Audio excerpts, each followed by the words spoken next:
Rander police મથકની હદમાં ઝૈનબ hospital પાસેથી કાપડ દલાલનું કારમાં અપહરણ કરી જઈ તેની પાસેથી 32,000 થી વધુ યુએસડીટી પડાવવાની સાથે રોકડ 18,000ની લૂંટ કરનાર લૂંટારુઓને રાંદેર પોલીસે ઝડપી પાડી સ્થળ પર લઈ જઈ ઘટનાનું રિકન્સ્ટ્રક્શન કરાવ્યું હતું. સુરતમાં હવે ડિજિટલ યુગમાં ડિજિટલ લૂંટની ઘટનાઓ પણ સામે આવી રહી છે, ત્યારે રાંદેરમાં કાપડ દલાલને લૂંટી લેવાયો હતો. વાત એમ છે કે રાંદેર રોડ ખાતે રહેતા કાપડ દલાલ મુસ્તકીમ ઝુનઝુનવાલાને તેના મિત્રનો ફોન આવ્યો હતો કે કિસમને યુએસડીટી જોઈએ છે, તેથી તે રાંદેર રોડની ઝૈનબ હોસ્પિટલ પાસે પહોંચ્યો હતો.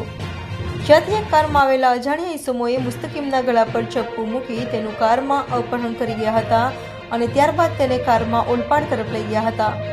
જ્યાં તેને કારમાં ઢીક્કા મૂકીનો માર મારી મોબાઈલ ફોન ફિંગરથી ખોલાવી 32,000 થી વધુની યુએસડીટી ટ્રાન્સફર કરાવી લીધી હતી અને તેના ખિસ્સામાંથી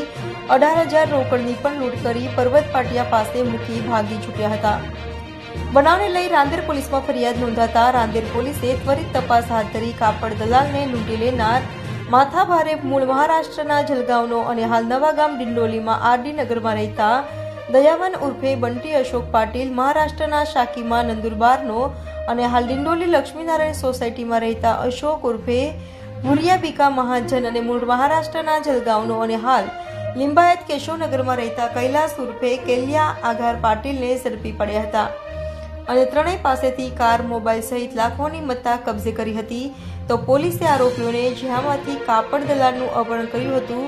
ત્યાં લઈ જઈ ઘટનાનું રિકન્સ્ટ્રક્શન પણ કરાવ્યું હતું.